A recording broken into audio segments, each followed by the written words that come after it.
కార్తీక మాసంలోని 30వ అధ్యాయము. నైమిషారణ్య ఆశ్రమంలో సౌనకాది మహామునులకందరకు సుత మహాముని తెలియజేసిన విష్ణు మహిమను, విష్ణు భక్తుల చరిత్రములు విని ఆనందించి 1000 నోళ్ల కొనియాడిరి. సౌనకాది మునులు ఇంకను సంశయము తీరనందున సుతిని గాంచి, ఓ ముని తిలకమా, కలియుగమందు ప్రజలు అరిషడ్వర్గములు దాసులై అత్యాచార పరులై జీవించుచు సంసార సాగం తరింపలేకున్నారు. అటువంటి వారు సులభముగా ఆచరించు తరుణోపాయమేదైనా కలదా? ధర్మములన్నింటిలో మోక్ష సాధన ఉపకరించు ఉత్తమ ధర్మమేది? దేవతలందరిలోనూ ముక్తి నొసంగు ఉత్తమమైన దైవం ఎవరు?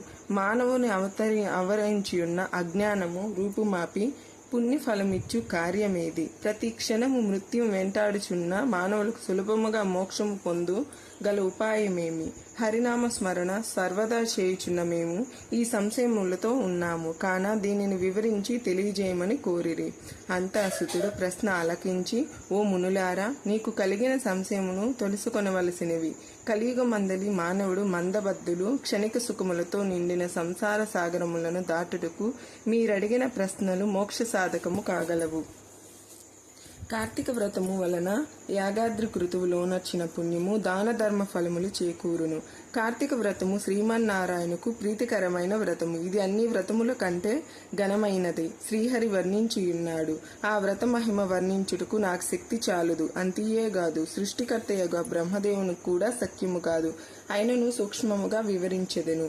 కార్తీక మాసమందు ఆచరించవలసిన పద్ధతులను చెప్పుచున్నాను, శ్రద్ధగా ఆలకింపుడు. కార్తీక మాసమున సూర్య భగవానుడు తులారాశి అందున్నప్పుడు శ్రీహరి ప్రీతి కొరకు మనకు ముక్తి కలుగుటకు తప్పనిసరి నదీ స్నానం చేయవలెను. దేవాలయానికి వెళ్లి హరిహరాదులను పూజించవలెను. తనకున్న దానిలో కొంచెమైనా దీపదానం చేయవలెను. ఈ నెల రోజులు విధవ వండిన పదార్థములు తినకూడదు. రాత్రులు విష్ణు ఆలయము గాని శివాలయము గాని ఆవు నేతితో దీపారాధన చేయవలెను. ప్రతిదినం సాయంకాలం పురాణ పఠనం చేయవలెను. ఈ విధముగా చేసిన సకల పాపముల నుండి విముక్తులై సర్వసౌఖ్యములు అనుభవించుదురు. సూర్యుడు తులారాశి ఎందున్న నెల రోజులు ఈ విధముగా ఆచరించువారు జీవాన్ముక్తులగుదురు. ఇట్లు ఆచరించుటకు శక్తి ఉండ కూడా ఆచరించక గాని, లేక ఆచరించి వారును చూచి ఎగతాళి చేసినా గాని, వారికి ధన సహాయం చేయి వారికి అడ్డుపడిన వారును ఇహమందు అనేక కష్టములు పాలగుటయే కాక వాళ్ళ జన్మ అనంతరము నరకములో పడి యమకింకరుల చేత నానా హింసాల పాలు కాగలరు. అంతియేగాక అట్టివారు 100 జన్మల వరకు చండలాది హీన జన్మలెత్తుదురు. కార్తీక మాసములో కావేరీ నదిలో గాని గంగా నదిలో గాని అఖండ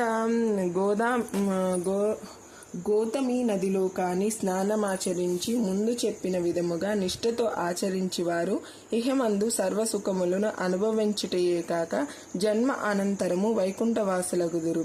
సంవత్సరములో వచ్చి అన్ని మాసముల కన్నా కార్తీక మాసము ఉత్తమమైనది, అధిక ఫలదాయకమైనది, హరిహరాదులకు ప్రీతికరమైనది.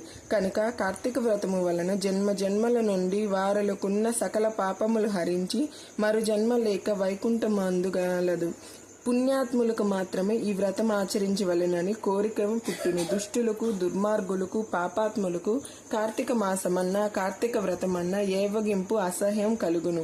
కాన ప్రతి మానవుడి పరమ సత్యం గ్రహించి అటువంటి పుణ్య కాలములు చేతులారా విడువక ఆచరించవలెను. ఇటుల నెల రోజులు చేయలేని వారు కార్తీక శుద్ధ పౌర్ణమి నాడు అయినను తమ శక్తి కొలది వ్రతమాచరించి పురాణ శ్రావణం చేసి జాగారం ఉండి మరునాడు ఒక బ్రాహ్మణులకు భోజనం మీడినచో నెల రోజులు చేసిన ఫలముతో సమఫలము కలుగును.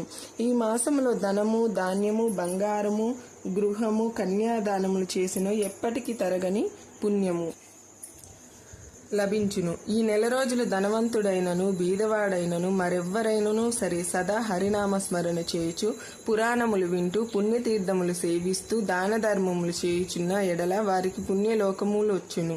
ఈ కథను చదివిన వారికి వినిన వారికి శ్రీమన్నారాయణుడు సకల ఐశ్వర్యములు ఇచ్చి వైకుంఠ ప్రాప్తి కలుగుజేయును. త్రింసా విద్యాయం 35వ ఆఖరి రోజు పారాయణం సమాప్తం. ఓం సర్వేషం స్వస్తిర్భవతు. ఓం సర్వేషం శాంతిర్భవతు. ఓం సర్వేషం పూర్ణం భవతు. ఓం శాంతి శాంతి శాంతి.